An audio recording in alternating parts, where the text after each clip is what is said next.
Bonsoir à tous, très heureuse de vous retrouver pour votre 19h sur Monaco Info. Tout de suite, les titres de l'actualité de ce vendredi 8 novembre.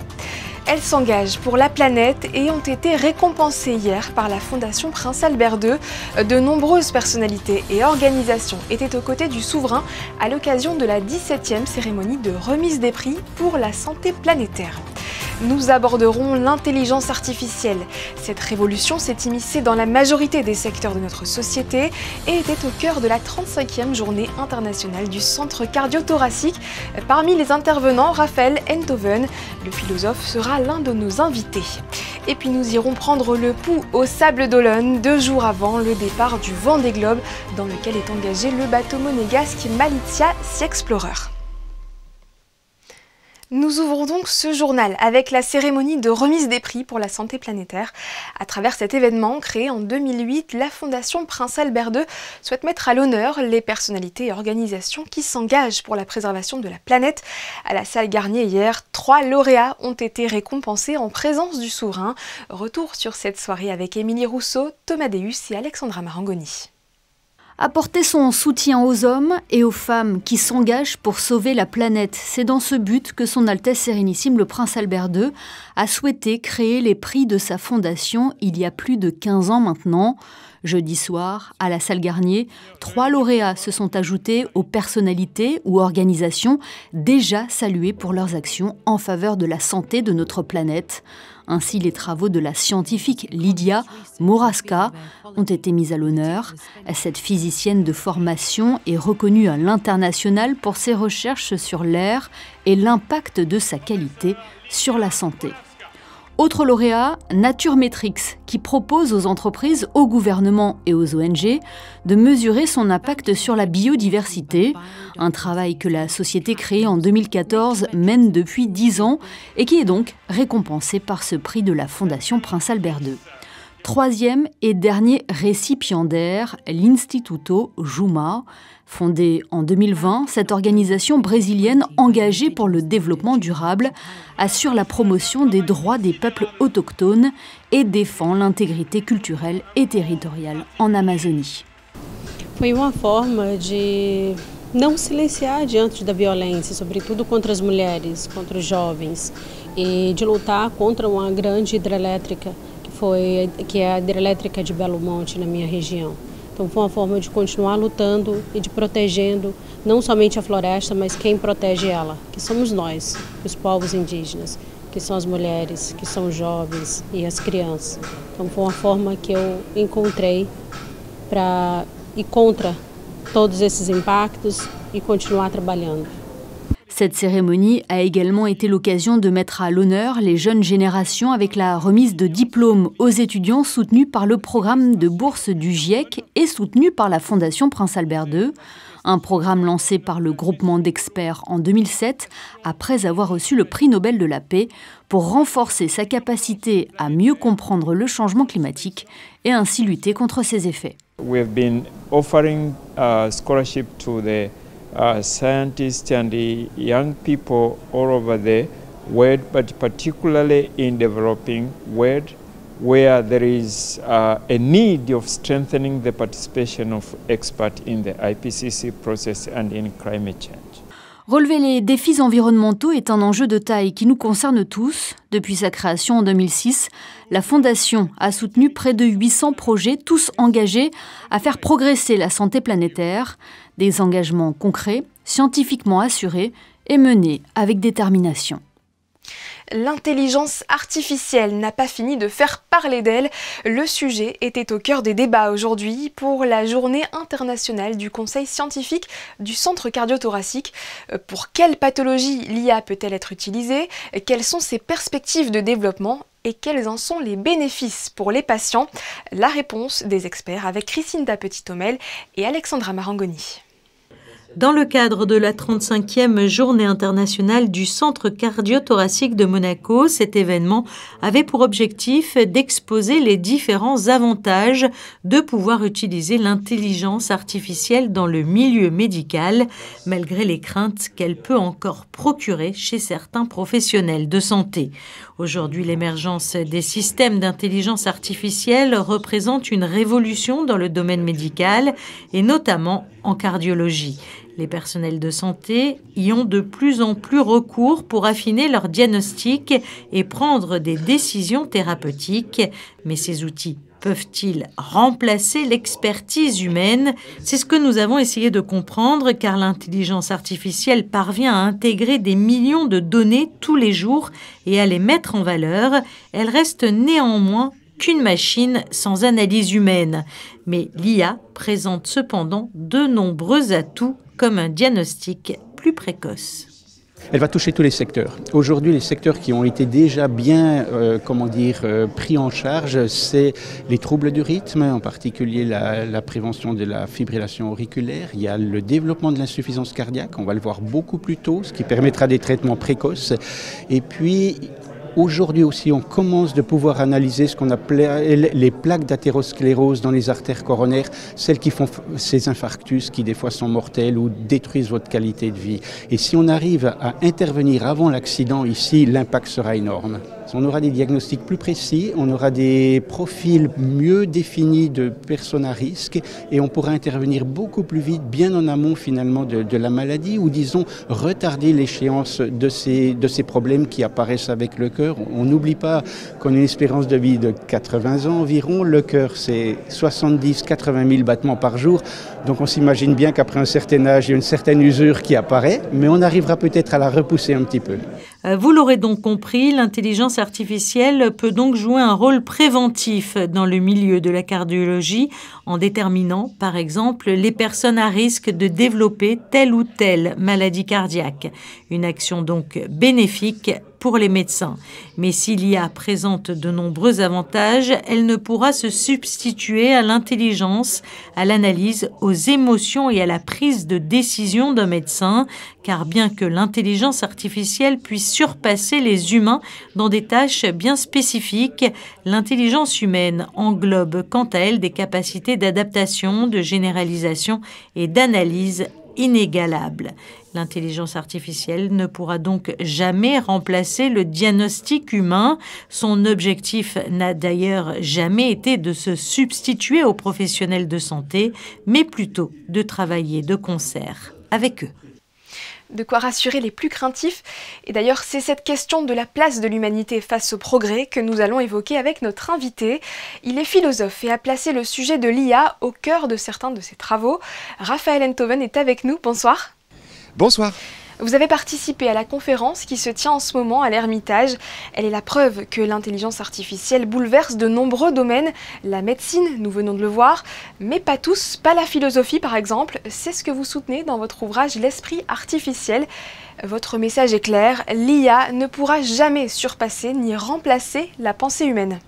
Alors elle ne peut pas penser. Tout simplement. Elle ne pense pas. Elle peut imiter la pensée, elle peut singer la pensée. L'IA peut singer la pensée tant qu'on veut, mais elle ne pense pas elle-même.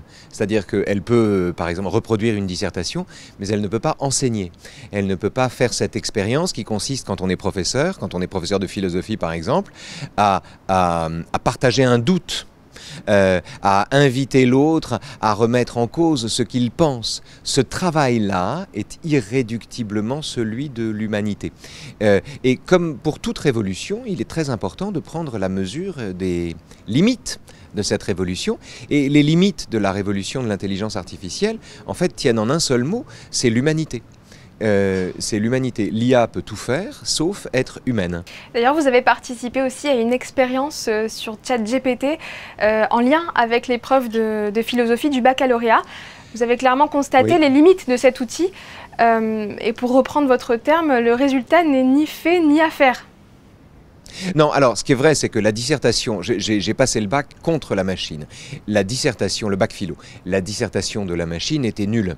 Alors que le prompt contenait l'ensemble des recommandations ou des bons conseils que l'on peut trouver dans une année de cours, par exemple. Et pourtant, le résultat était très mauvais. Alors, le prompt était mal rédigé et on peut penser qu'une IA correctement informée ou correctement renseignée peut fabriquer quelque chose qui ressemble à une dissertation.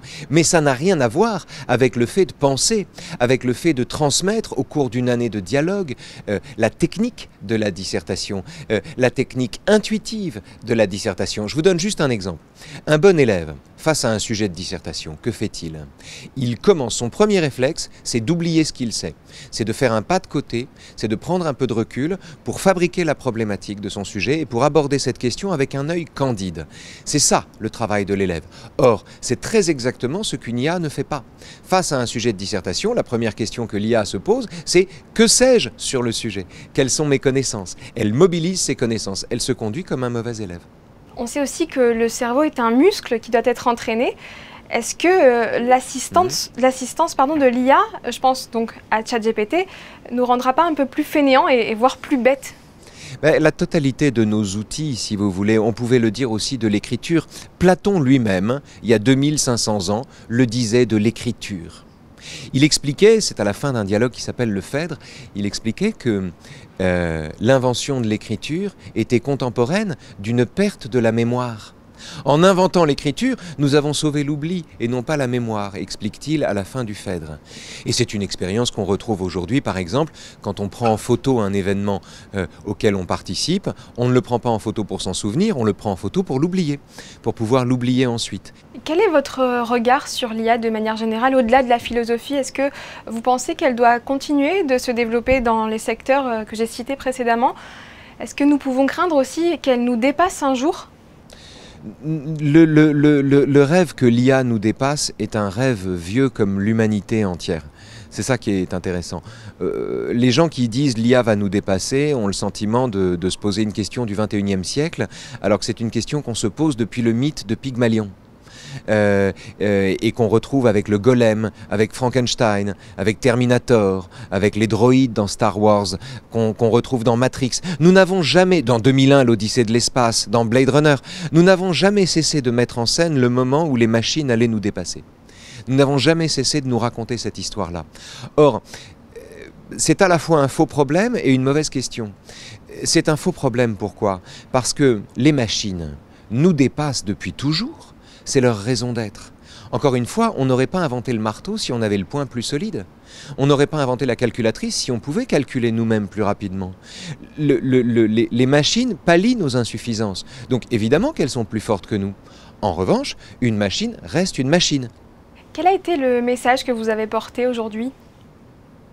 Moi, je viens parler de l'exception humaine, de ce que j'appelle l'exception humaine. Encore une fois, qui prend la forme de la singularité, qui prend la forme de l'étonnement, qui prend la forme du doute, qui prend la forme de la responsabilité, la question de la responsabilité qui est essentielle. Donc je viens parler de l'exception humaine à l'intérieur d'un monde où l'IA nous donne de plus en plus le sentiment d'une science totale. Réactive le rêve d'une science absolue, d'une omniscience. On ne peut pas faire le tour de l'humanité. L'humanité n'est pas une science exacte. Quand on a tout dit de quelqu'un, il reste encore tout à en dire. Et ça, l'IA ne le comprend pas. Alors terminons sur cette jolie phrase. Merci beaucoup Raphaël Endoven d'avoir été notre invité. Bonne soirée. Ouvrons une page sport avec du football d'abord. Après sa victoire précieuse en Ligue des Champions, l'AS Monaco compte bien profiter de cette impulsion pour se relancer en championnat. Le club de la Principauté reste sur 2 défaites de rang et se déplace demain à Strasbourg pour le compte de la 11e journée de Ligue 1.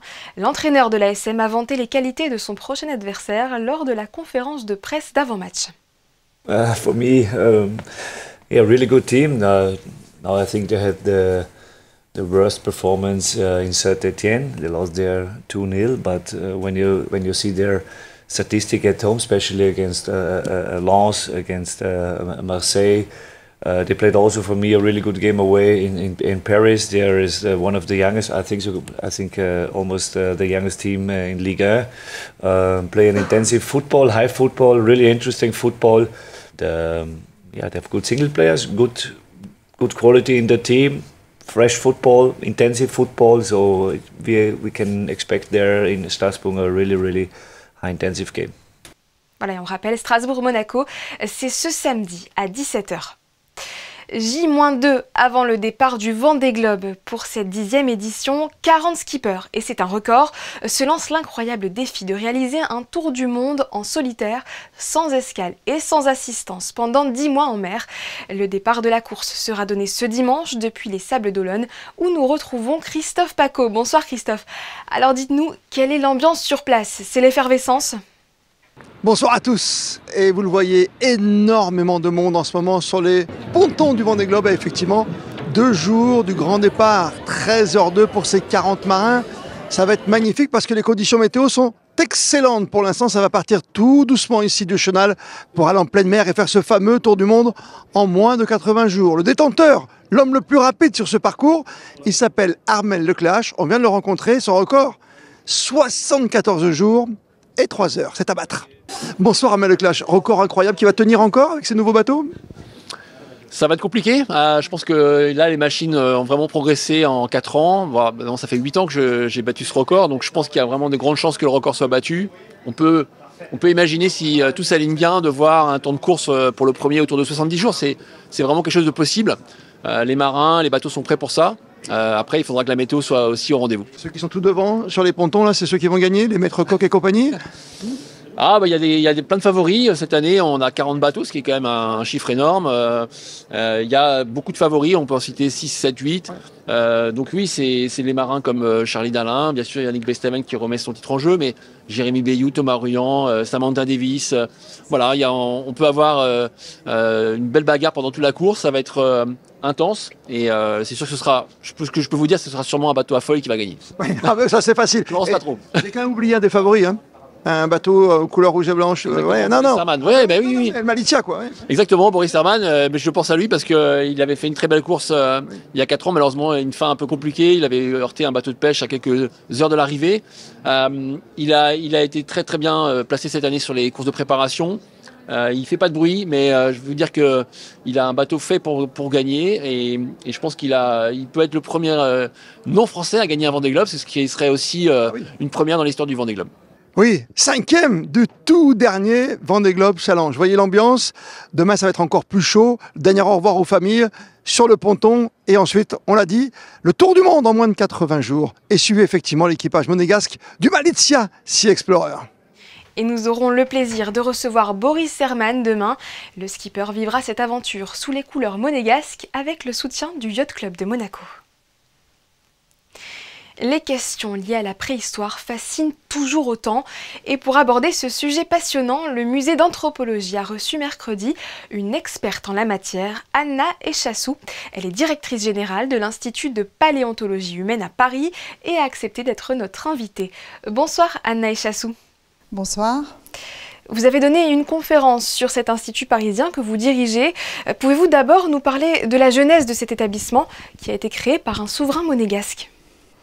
Tout à fait. L'Institut de paléontologie humaine est une fondation française qui a été créée par le prince Albert Ier en 1910. Il a voulu que ce soit une fondation française parce qu'il avait énormément confiance dans beaucoup de chercheurs, en particulier du Muséum national d'histoire naturelle, avec lesquels il travaillait déjà depuis un certain temps, et qui l'ont convaincu qu'il fallait absolument créer un institut qui n'existait pas. L'Institut de paléontologie humaine est le plus ancien institut consacré à la préhistoire dans le monde.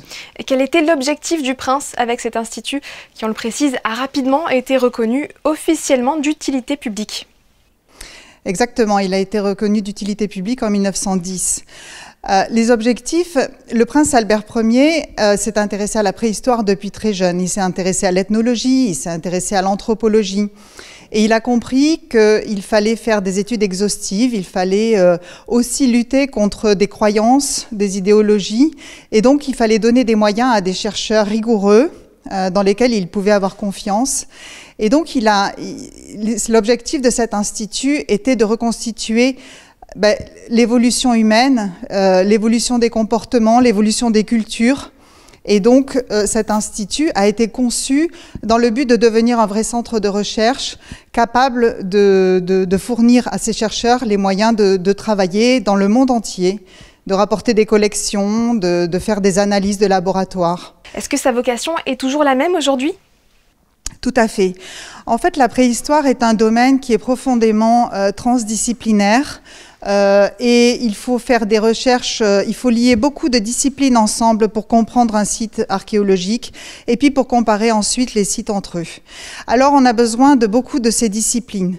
Et c'était le cas déjà en 1910 et au début du XXe siècle, c'est toujours le cas et ça le restera parce que la science préhistorique est une science jeune qui évolue très vite. Maintenant, par exemple, on fait de la génétique. Pas à l'Institut de paléontologie humaine, mais l'Institut de paléontologie humaine reste très pluridisciplinaire. On a des laboratoires de géologie, de palynologie, de datation.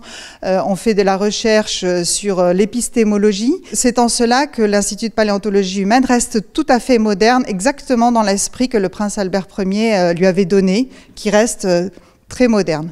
Est-ce qu'il y a encore de grandes questions qui restent sans réponse ? Évidemment, il y a beaucoup de grandes questions qui restent sans réponse.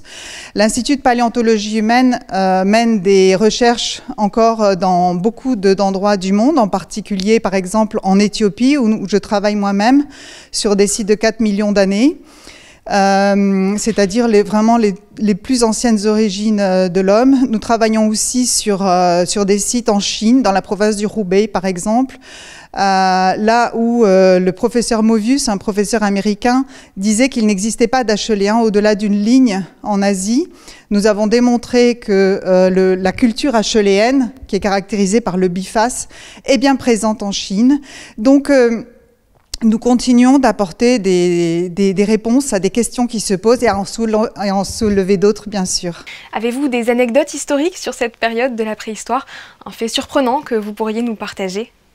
Oui, par exemple, dans les années 20, en Israël, il existait un ambassadeur de France qui était passionné de préhistoire et qui s'est lancé dans des recherches, qui a fait des fouilles dans un site qu'on appelle Kafzé et qui a mis au jour des squelettes, des sépultures qui sont les plus anciennes sépultures actuellement connues au monde, qui sont datées de 100 000 ans. Ces fossiles sont arrivés à l'Institut de paléontologie humaine, qui était à l'époque dirigé par Marcelin Boule, parce que c'est l'Institut de paléontologie humaine qui a financé ces recherches à l'époque.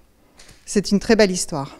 Enfin, vous, en tant que docteur en paléontologie, qu'est-ce qui vous passionne dans cette période qui, on le rappelle, est comprise entre l'apparition de l'homme et celle de l'écriture? C'est-à-dire que nous sommes tous transportés, comme le musée d'anthropologie préhistorique ici, par l'aventure, cette grande aventure de l'évolution humaine. Nous essayons d'apporter des réponses sur ce qui caractérise cette espèce, ce qui fait qu'elle est unique, qu'elle a émergé, qu'elle a évolué, qu'aujourd'hui peut-être par certains côtés elle se met en danger, elle met en danger son propre environnement. Je pense que c'est ce qui nous réunit tous et c'est ce qui fait que nous avons vraiment l'intention de continuer à mieux comprendre, à mieux percevoir cette humanité. Eh bien, merci de nous l'avoir partagé. Merci, bonsoir. Le prince Albert II a fait un saut dans le temps hier. Avant de rejoindre les équipes de sa fondation, le souverain a découvert l'exposition consacrée au début de Télé Monte Carlo. TMC avait été inaugurée par son père, le prince Régnier III, au lendemain de la fête nationale de 1954. En privilégiant la proximité et l'ancrage territorial, la chaîne avait pour vocation d'informer et de divertir le public, notamment avec des jeux télévisés. Pour découvrir cette exposition qui retrace les 20 premières années de cette aventure, rendez-vous à l'Institut audiovisuel de Monaco. Vous avez jusqu'au 31 janvier prochain. L'entrée est libre. Une autre exposition, cette fois à la galerie Camille Art. 22 ans après avoir reçu le prix Prince-Pierre, Nicolas Alquin est de retour en principauté pour présenter sa toute dernière collection de sculptures en bois que vous allez découvrir dans ce reportage. Du 8 novembre au 8 décembre, la Camille Art Gallery accueille l'exposition Heavens Door, les portes du paradis, par le célèbre sculpteur franco-belge Nicolas Alquin. Issu d'une grande lignée d'artistes, il a choisi la sculpture et a fait du bois son matériau de prédilection, un matériau noble qu'il travaille tous les jours dans l'espoir d'instaurer un dialogue entre le passé et le présent à travers ses sculptures et leur capacité à transcender les époques. ces sculptures sont donc des sculptures qui sont toutes faites à base de poutres de bois, de récupération. Et je peux vous dire que, vous me parlez d'inspiration, quand vous travaillez une poutre qui est 18e siècle par exemple, et qu'elle a une certaine section, vous êtes obligé d'imaginer l'arbre qui a poussé. Il a séché 100 ans, parce qu'à l'époque on les faisait sécher 100 ans, donc on est au 17e. Et si c'est un arbre comme ça, ben le gland il a été planté dans la terre du temps de Saint-Louis. Donc quand vous sculptez une vieille poutre, c'est comme si vous preniez un train en marche qui a commencé au Moyen-Âge et qui va continuer après vous. C'est juste un petit moment où il y a une transformation. À l'occasion de cette exposition, Les Portes du Paradis, Nicolas Alquin propose de nombreuses sculptures avec un passage à l'intérieur afin d'y représenter une porte tout en plaçant l'observateur sur le seuil ou au pas de la porte. C'est la première fois que je peux montrer une série de sculptures récentes sur un thème qui m'est cher depuis très très longtemps. Parce qu'en sculpture, c'est toujours une danse avec l'espace, le plein, le vide. Et depuis que je commence à travailler, il y a très longtemps, j'ai toujours privilégié l'espace intérieur. Quand on fait des assemblages, bon, on brasse de l'air, on mange de l'air, c'est autre chose. Moi, j'ai toujours été fasciné par l'espace qui est à l'intérieur. Mais au début, dans mes premières sculptures, c'était seulement un trou de temps en temps. Et puis là, je suis arrivé à une sorte de paradoxe, c'est que j'ai tellement troué les sculptures, je suis tellement passé au travers, j'ai tellement mis d'espace à l'intérieur que la sculpture a presque disparu. Alors je suis très étonné de voir ça, je suis presque passé de l'autre côté. Et donc c'est la première fois que j'ai l'occasion de montrer ça. Et je suis très étonné de ce qui m'arrive. C'est comme si j'étais passé dans un autre monde sans m'en rendre compte. Voilà. Et on peut dire que c'est un vernissage réussi. Plusieurs centaines d'amateurs d'art étaient au rendez-vous lors de cette soirée de lancement. L'exposition est ouverte jusqu'au 8 décembre prochain dans cette galerie située sur l'avenue Princesse Grasse. La tendance dans le ciel pour demain, c'est avec vous, Christinda Petit-Homel. Bonsoir. Bonsoir Sarah, bonsoir à tous. Eh bien, demain, le temps sera gris. Des nuages le matin, tout autant l'après-midi. Les températures seront comprises entre 14 et 19 degrés. Et puis sinon, demain, nous souhaiterons une bonne fête à tous les Théodores. Merci Christinda, c'est la fin de cette édition, mais restez bien avec nous pour l'après-JT. Il est consacré ce vendredi aux travaux de recherche du Centre scientifique de Monaco. Manuel Vitali vous propose une petite mise en bouche avec les photos qui vont suivre. À tout de suite.